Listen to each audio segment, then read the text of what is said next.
नमस्कार, मैं विमर्श दर्पण से। तो दिल्ली विधानसभा चुनाव प्रचार अपने आखिरी दौर में है और सभी पार्टी एड़ी चोटी का जोर लगा रही हैं।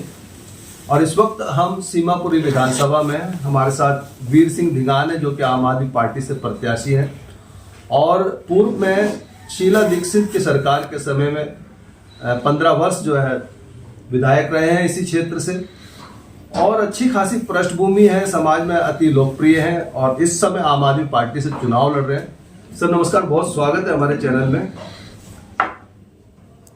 अभी जो चुनाव प्रचार आखिरी दौर में है, आज जो क्या स्थिति आप महसूस करते हैं, किस तरह का माहौल है हमारे दर्शकों को? देखिए, माहौल जो है पूरा दिल्ली का माहौल अरविंद केजरीवाल साहब के फेवर में है, आम आदमी पार्टी के फेवर में है। इससे हम निश्चिंत है कि हमारी पार्टी जो है दिल्ली में चौथी बार सरकार बनाने जा रही है। सर, अभी जो आम आदमी पार्टी की छवि बनी हुई है 10 साल से, अभी क्या लग रहा है अगर चुनाव जीतती है आम आदमी पार्टी की तो क्या वो छवि बनाए रख पाएगी? बिल्कुल, अरविंद केजरीवाल साहब अपनी जबान के बिल्कुल पक्के हैं, पायबंद हैं।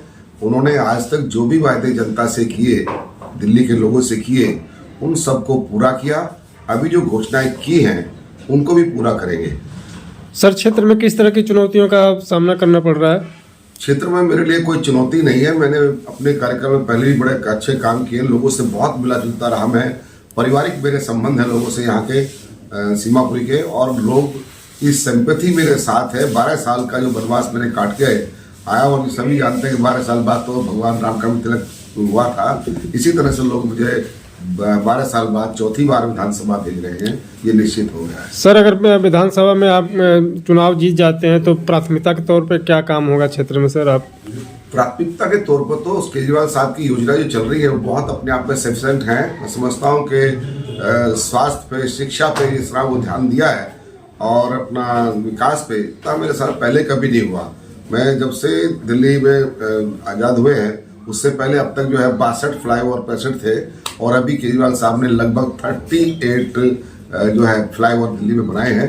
इससे पता चलता है कि 10 साल का 38 का जो मायना है वो पैमाना है वो बहुत बड़ा मायने रखता है और विकास की गति दिल्ली में तेज है। धिंगान साहब, ये बताइए, आप 15 साल से लगातार विधायक रहे सीमापुरी विधानसभा से, आपने इतनी बड़ी पार्टी को क्यों छोड़ दिया? सर देखिए, परिस्थिति ऐसी है कि ये मेरा निजी मामला रहा कि मैंने जहाँ सम्मान ना मिले वहाँ पार्टी छोड़ना ही बेहतर है। विधायक भी रहे सर। मैंने जब से मैं विधायक नहीं था, सन 1984 से मैं महर्षि वाल्मीकि जयंती यहाँ पर मनाता रहा हूँ और हर बार कोई ना कोई कैबिनेट का मंत्री हो या पार्टी के बड़े शीर्ष नेता हो, कोई ना कोई मेरे साथ में आते रहे हैं। इस बार भी मैंने वाल्मीकि जयंती का प्रोग्राम मनाया था और मैंने देवेंद्र यादव जी के पास में मैं 10 आदमी लेके गया अपने समाज के, जो वहाँ पर आपको आना है। लेकिन उन्होंने इस पूरे समाज का ये अपमान किया, ये मेरे से बर्दाश्त नहीं हुआ कि मेरे यहाँ कभी शीला दीक्षित जी बहुत बार आई यहाँ, हमारे केंद्र के, सेंटर के बहुत लोग, बड़े बड़े लोग यहाँ हर एक पार्टी से बिलोंग करते हुए भी लोग यहाँ आए। लेकिन मैं समझता हूँ कि इस तरह का अपमान करना वो वाल्मीकि समाज का घोर अपमान है और वो बिल्कुल अनदेखी कर रहे हैं। संविधान को लेकर घूम रहे हाथ में, लेकिन संविधान का मतलब नहीं समझते। वो गरीब लोगों के और दलितों के साथ नहीं है। इसलिए मेरा दुख प्रकट मैंने किया अपना और मैंने पार्टी छोड़ने का निर्णय लिया। जहाँ सम्मान ना हो वहाँ पार्टी में रहना मुश्किल है। सर, इतने सालों से आप विधानसभा, सीमापुरी विधानसभा से कांग्रेस के प्रत्याशी के रूप में लाडले रहे, तो अभी आप आम आदमी पार्टी में गए हैं, तो क्या जनता का पूरा सपोर्ट मिल रहा है आपको? उससे भी ज्यादा इसलिए मिल रहा है कि लोगों ने, जो पिछला विधायक था जो आज कांग्रेस में काम कर रहा है, अपने राजेश लिलोटिया के लिए काम कर रहा है, उस विधायक ने इस क्षेत्र में ना तो काम किया ना लोगों से मिला। आज वो अंदर खाने ये भी कहता फिर रहा है कि भाई कांग्रेस आम आदमी छोड़ो और सीधा भाजपा को वोट दो, हमारी बहन जी खड़ी हुई है। वो जातिवाद पे भी काम कर रहा है, अंदर खाते हैं, उसकी भी ये रिपोर्ट मिली है हमें। तो ये सब जो है ठीक नहीं हो रहा है। मैं ये समझता हूँ कि उस विधायक की छवि इतनी बढ़िया नहीं थी जितनी हमने पहले से बना रखी थी। लोगों से मिलना जुलना, दुख सुख में लोगों को खड़े रहना और उनके सहयोग करना, उनका काम करना, उनकी सेवा करना, ये मेरा काम पहले। आप देख रहे हैं मैं 3 बार का विधायक हूँ और इस प्रॉपर्टी के अलावा मेरे पास में दिल्ली में नहीं, दुनिया में कोई प्रॉपर्टी नहीं है। कोई निकाल के दिखा दे तो मैं मान जाऊंगा। लेकिन मैंने तो केवल अपना सेवा करने का प्रण बनाया था और सेवा मैं कर रहा हूँ। सेवा को लोग महत्व देते हैं। यहाँ के लोग इतने बेवफा नहीं हो सकते हैं कहीं भी कि कोई मेरी सेवा को नजरअंदाज करेगा। मैं पूरा जन समर्थन मुझे मिल रहा है और भारी बहुमत से हम यहाँ से जीत के जाएंगे, चाहे यहाँ कांग्रेस के कितने बड़े से बड़े नेता आए। लेकिन जनता ने तय कर दिया, क्योंकि मेरा चुनाव मैं खुद नहीं लड़ रहा हूँ, मेरा चुनाव मेरी जनता यहाँ की जो हमारे भाई हैं, हमारे मतदाता, सम्मानित मतदाता जो हमारे हैं, वो यहाँ का चुनाव मेरा खुद लड़ रहे हैं। सर, भाजपा कहती है फ्री की रेवड़ियां बांट रही है दिल्ली सरकार, और भाजपा खुद 2500 रुपए देने का ऐलान भी करी। इसको लेकर हमारे दर्शकों को ये जवाब भी आपने दे दिया, क्वेश्चन भी आपने कर लिया। लेकिन मैं कहना चाहता हूँ कि भारतीय जनता पार्टी के शीर्ष नेताओं को डूब कर मर जाना चाहिए। जिन्हें वो फ्री की रेवड़ियां कहते थे, आज घुटने टेक करके वहीं पर वो आकर खड़े हैं। उन्हें लगा कि भाई अरविंद केजरीवाल को ऐसे नहीं काटा जाएगा। केजरीवाल जनता के दुख दर्द को समझकर, उनकी समस्याओं को समझकर, उनकी परेशानियों को समझकर जो सुविधाएं दे रहा है, उसका कहीं ना कहीं हमें भी मुकाबला करना पड़ेगा।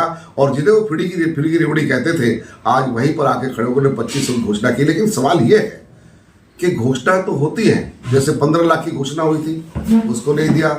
2 करोड़ नौकरी की घोषणा हुई थी हर साल, उसको कोई नहीं दिया। डॉलर को कम करने की कोशिश हुई थी, उसको नहीं किया। हर पूरे देश में 500 रुपए का सिलेंडर देने की बात हुई थी, उसको नहीं किया। तो बहुत सारी बातें ऐसी हैं जो जनता के फायदे उन्होंने पूरे नहीं किए। महंगाई पे बात क्यों नहीं करते? केवल हिंदू मुस्लिम मंदिर मस्जिद और सीधे पाकिस्तान पे पहुंच जाते हैं। मैं उनसे कहना चाहता हूं कि बात करें भारत पे करें, वो हिंदुस्तान पे बात करें। वो क्यों करते हैं पाकिस्तान पे बात? पाकिस्तान का हाल खराब है तो और होना चाहिए, और होता रहे, हमें उससे क्या लेना देना। वो बात करें, यहाँ के सभी वर्गों की बात करें। आज वो बात हिंदू मुस्लिम की बात करके, फर्क डाल करके, धर्म और जाति की बात करके, लोगों में भेद डाल करके, फर्क डाल करके वोट हटाना चाहते हैं। ऐसा अब नहीं होने वाला है, जनता समझ चुकी है। कहीं ना कहीं जो है कांग्रेस हो, चाहे भारतीय जनता पार्टी या अन्य दल, आप ही का जो आम आदमी पार्टी का मैनिफेस्टो उसको कॉपी पेस्ट कर रहे हैं, है ना। और जैसे राजेश लिलोटिया जो कांग्रेस के हैं, वो यहाँ से सीमापुरी से हैं, जबकि पहले पटेल नगर विधायक रहे हैं। और कहीं ना कहीं दलितों में और मुस्लिम समाज में उनकी पकड़ है, तो कितना उस पर? देखिए, राजेश लिलोटिया जी अपने आप को कहते हैं कि वो राष्ट्रीय नेता हैं। पहले तो मुझे ये बताया जाए कि राष्ट्रीय नेता के रूप में उन्होंने दलित समाज के लिए, माइनॉरिटी के लिए क्या काम किया है, नंबर 1 बात। नंबर 2 बात, जो व्यक्ति अपने क्षेत्र में जहां से वो 30-40 साल पहले से वहीं से रहता, वहीं पे उसने इलेक्शन लड़ा, वहां जो आदमी 4000 वोट मात्र लेकर आया हो, वो बाहर का कैंडिडेट यहाँ सीमापुरी में कैसे मतदाताओं को कर सकता है, प्रेरित कर सकता है, ये मेरी समझ से बाहर है। राजेश लिलोटिया कभी किसी के दुख सुख में नहीं रहा, किसी के कार्य काम में नहीं आया और किसी के भी काम यहाँ तक आज तक नहीं आया। ऐसे बिहार के व्यक्ति को जो बाहर रहता हो, उसे कैसे वोट दे सकते हैं? वोट की कीमत बहुत बड़ी होती है, ऐसे ही नहीं लुटाई जाती वोट। बाहरी होने का खामियाजा कांग्रेस को भुगतना पड़ेगा, लिलोटिया को भुगतना पड़ेगा। और जो आम आदमी पार्टी के, चाहे वो पूर्व मुख्यमंत्री रहे हो या अन्य मंत्री रहे हो, जेलों में रहे हो, उसका एक बहुत बुरा असर जनता पर रहा है, जिसको भारतीय जनता पार्टी या अन्य पार्टियां भुनाने की पूरी कोशिश कर रही है। देखिए, वो षड्यंत्र था। मैं ये जानना चाहता हूं, जब अरविंद केजरीवाल साहब को जमानत मिली, उस टाइम पे कोर्ट ने फटकार लगाई भाजपा को, सेंट्रल गवर्नमेंट को फटकार लगाई। क्यों लगाई? कि उनके खिलाफ न तो कोई रिकवरी हुई, न कोई सबूत ऐसे तथ्य मिले। तो इस तरह से किसी व्यक्ति को परेशान करना, अपनी सत्ता पाने के लिए परेशान करना, उसके कामों में रुकावट डालना, उसको जेल में डाल देना, ये मैं कहता हूँ शर्म की बात थी। मोदी की हार तो वही थी, सही मायने भाजपा की हार तो सारी वही है कि जब उसको जेल में डाल दिया है। एक लोकतंत्र में जो आदमी काम कर रहा है, निस्वार्थ भाव से लोगों की जनता से जुड़ा हुआ है, उस व्यक्ति को बिना कारण के आप जेल में डाल दोगे तो कैसे होगा? हम पूछना चाहते हैं कि इनके लोग आज तक कितने उसने अपराधी में संलिप्त रहे हैं, उनके खिलाफ क्या किया गया? कुछ नहीं किया। ये जो दूसरी पार्टी के लोग कोई भी कुछ के जरा सभी मौका मिलता, उसको ये बकसते नहीं है, तो अपने लोगों को बड़े बड़े अपराधियों को ये अपने साथ लेके घूमते हैं। इनका जो है जनता का विश्वास इनसे उठ गया है। फटकार तो लगाई, ठीक है सर, लेकिन जिस तरह से कोई भी बात होती थी तो पर सरकार का या मंत्रियों का कहना होता था कि भाई एलजी साहब नहीं करने दे रहे और वो पैरोल पर हैं, उनको अभी साइनिंग अथॉरिटीज नहीं है, इसी वजह से एक नया मुख्यमंत्री उनको तैयार करना पड़ा। और यदि वो जीतते हैं तो इसी तरह की फिर से कमियां रहेंगी कि भाई वो काम नहीं हो पा रहा, इसलिए नहीं हो पा रहा। तो इन बातों को ऐसा नहीं है। देखिए बात सुनिए, ये रुकावट डालने की कोशिश जरूर की उन्होंने, लेकिन जेल से जैसे ही बाहर आए उन्होंने सत्ता संभाली अपनी, और अपने काम जो पेंडिंग काम थे वो चल रहे हैं, उनके हो रहे हैं, और क्षेत्र में विकास भी हो रहा है। कहीं कहीं जहाँ जहाँ जो कार्य चलने चाहिए थे वो काम हो रहे हैं, और आगे भी होंगे वो काम। मैं बताना चाहता हूँ ये तो है, और एक दिन ऐसा आएगा कि भाजपा को दिल्ली नहीं देश के लोग उसे नकार देंगे, क्योंकि उनकी नीति जो सही नहीं है। इस देश के लिए, इस देश को आज़ाद कराने के लिए सभी ने कुर्बानी दी है, चाहे वो हिंदू हैं, चाहे मुसलमान हैं, चाहे सिख हैं, चाहे ईसाई हैं, बौद्धिस्ट हैं, जैनी हैं, दलित हैं, सब लोगों ने कुर्बानी दी है। इनके बाप का हिंदुस्तान नहीं है। तो धर्म और राष्ट्र का जो मुद्दा भारतीय जनता पार्टी लेकर चलती है वो मतलब अरे भाई, धर्म राष्ट्र की बात है, जातिवाद की बात करते हैं। मैं गिना दूं कितने लोगों की मुस्लिमों में लड़कियां इन्होंने दी हुई हैं, अपनी जनता को भड़काते हैं और खुद अपना उस बात पर रहते नहीं है, जनता को लड़ाते हैं। मुसलमानों की बात करते हैं और अपनी बेटियों को गवाह देते हैं। मुसलमानों को ये दिखता नहीं है किसी को, सब बहुत सारे आज प्रमाण ऐसे हैं। बिल्कुल सर, आप पुनः विधायक बनते हैं सर अपने क्षेत्र से, तो क्या क्या विकास कार्य होंगे सर आने वाले? देखिए, मैंने विकास कार्यों में यहाँ कोई पहले कोई कसर नहीं छोड़ रखी है। लोगों का विश्वास मुझ में है, और फिर भी मैंने ये किया है कि हम जैसे एजुकेशन है इस पर ध्यान और ज़्यादा देंगे, और बुजुर्गों के लिए मनोरंजन सेंटर बनाएंगे जगह जगह पर, और लाइब्रेरी हम निर्माण कराएंगे ताकि बच्चों को अच्छी एजुकेशन नजदीक में मिल सके। सर, हमारे चैनल के माध्यम से माहौल उनके लिए बन सके। हमारे चैनल के माध्यम से क्षेत्रीय जनता को क्या अपील करना चाहते हैं, क्या कहना चाहते हैं? क्षेत्रीय जनता से मैं यही अपील करूंगा कि वो पार्टी पॉलिटिक्स पे कम ध्यान दें, काम किया जिन लोगों ने उस पर ज्यादा ध्यान दें। केजरीवाल साहब ने अपने पूरे वादे पूरे किए हैं, मैंने भी अपने वादे यहाँ पूरे किए थे। जहां जहां जनता ने जो डिमांड की बताई थी उन कार्य को मैंने पूरा किया है, और मेरे मुकाबले यहाँ किसी ने काम किया नहीं, किसी भी मंत्री ने भी उस समय कोई काम नहीं किया इसलिए मेरे मुकाबले। तो मैं आपको बताना चाहता हूँ कि दिल्ली के जो माहौल है वो केजरीवाल साहब के फेवर में इसलिए है कि केजरीवाल ने दिल्ली की जनता को कुछ दिया है। महिलाओं को हम बात करें जैसे फ्री बिजली, फ्री पानी, ये तो मुफ्त की रेवड़ियाँ कहते हैं इनको, लेकिन केजरीवाल समझते हैं कि जनता की जेब से बिजली के 4-5 हज़ार रुपये महीना जाएगा, पानी का बिल जाएगा, या और बसों का किराया जेब से जाएगा। वो हमने सारा टोटल लगाया, जो योजनाएं केजरीवाल साहब फ्री कर रहे हैं, जनता के लिए, हित के लिए कर रहे हैं, वो टोटल जो है अकाउंट जो है वो लगभग 25,000 रुपये महीने का बैठता है। जब ये पार्टियां आने के बाद कोई भी पार्टी आई, इन्होंने तो पहले कह दिया है, ऑन रिकॉर्ड कहा है इन्होंने कि मुफ्त की रेवड़ियां इनको बंद किया जाएगा, इन्होंने पहले किया है, कहा है इन्होंने।